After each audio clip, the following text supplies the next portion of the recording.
Hey, fourth graders. I'm gonna switch it up. We're gonna do these on Do3 now. I think they'll upload a little better, and I'll be able to get them out to you a lot quicker. So, without further ado, we'll go ahead and start reading chapter 4 and 5. Where we left off in chapter 3, she was asking if her men would have to fight for their rightful share because they had seen the Aleuts who were kind of giving hints that they were starting to pack their things up and be done hunting.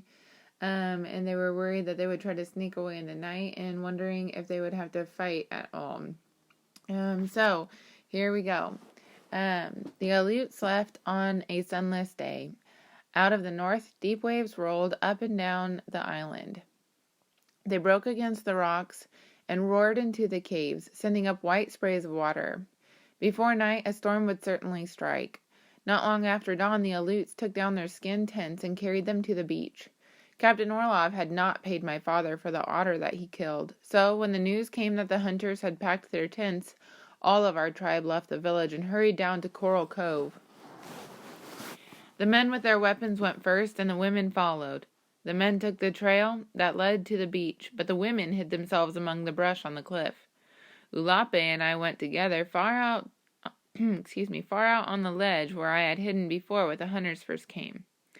The tide was low, and the rocks in the narrow beach were scattered with bundles of otter pelts. Half of the hunters were on the ship. The rest were wading into the water, tossing the pelts into a boat. The Aleuts laughed while they worked, as if they were happy to leave the island. My father talked to Captain Orlov. I could not hear their words because of the noise the hunters made, but from the way my father shook his head, I knew that he was not pleased. "He is angry," Ulape whispered. "Not yet," I said. "When he's really angry, he pulls his ear."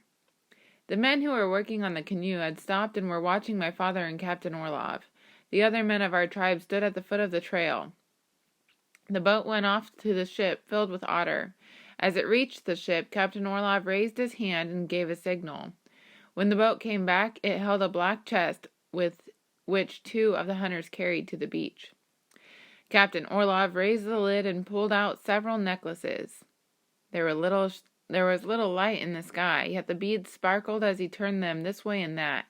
Beside me, Ulape drew in her breath in excitement, and I could hear cries of delight from the women hidden in the brush. But the cries suddenly ceased as my father shook his head and turned his back to the chest. The Aleuts stood silent. Our men left their places at the foot of the trail and moved forward a few steps and waited, watching my father. "One string of beads for one otter pelt is not our bargain," my father said. "One string and one iron spearhead," said Captain Orlov, lifting 2 fingers. "The chest does not hold that much," my father answered. "There are more chests on the ship," said the Russian. "Then bring them to the shore," my father said. "You have 105 bales of otter on the ship. There are 15 here in the cove. You will need 3 more chests of this size." Captain Orlov said something to his Aleuts that I could not understand, but its meaning was soon clear. There were many hunters in the cove, and as soon as he spoke, they began to carry the otter pelts to the boat. Beside me, Ulape was scarcely breathing. "Do you think that he will give us the other chests?" she whispered. "I do not trust him. When he gets the pelts to the ship, he may leave." "It is possible." The hunters had to pass my father to reach the boat, and when the first one approached him, he stepped in his path. "The rest of the pelts must stay here," he said, facing Captain Orlov, "until the chests are brought." The Russian drew himself up stiffly and pointed to the clouds that were blowing in toward the island. "I load the ship before the storm arrives," he said. "Give us the other chests, then I will help you with our canoes," my father replied. Captain Orlov was silent. His gaze moved slowly around the cove. He looked at our men standing on the ledge of rock a dozen places away. He looked upward toward the cliff and back at my father. Then he spoke to his Aleuts. I do not know what happened first, whether it was my father who raised his hand against the hunter whose path he barred, whether it was this man who stepped forward with a bale of pelts on his back and shoved my father aside. It all happened so quickly that I could not tell one act from the other. But as I jumped to my feet and Ulape screamed and other cries and sounded along the cliff, I saw a figure lying on the rocks. It was my father, and blood was on his face. Slowly, he got to his feet. With their spears raised, our men rushed down across the ledge. A puff of white smoke came from the deck of the ship. A loud noise echoed against the cliff. 5 of our warriors fell and lay quiet. Ulape screamed again and flung a rock into the cove. It fell harmlessly beside Captain Orlov. Rocks showered into the cove from many places along the cliff, striking several of the hunters. Then our warriors rushed in upon them, and it was hard to tell one from the other. Ulape and I stood on the cliff and watched helplessly, afraid to use the rocks we held, lest we injure our own men. The Aleuts had dropped the bales of otter. They drew knives from their belts, and as our warriors rushed upon them, the 2 lines surged back and forth along the beach. Men fell to the sand and rose again to fight. Others fell and did not get up.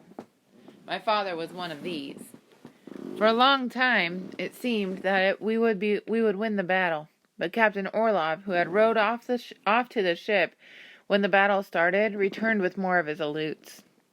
Our warriors were forced backward to the cliffs. There were few of them left, yet they fought at the foot of the trail and would not retreat. The wind began to blow. Suddenly Captain Orlov and his Aleuts turned and ran to the boat. Our men did not pursue them. The hunters reached the ship, the red sails went up, and the ship moved slowly between the 2 rocks that guard the cove. Once more before it disappeared, a white puff of smoke rose from the deck.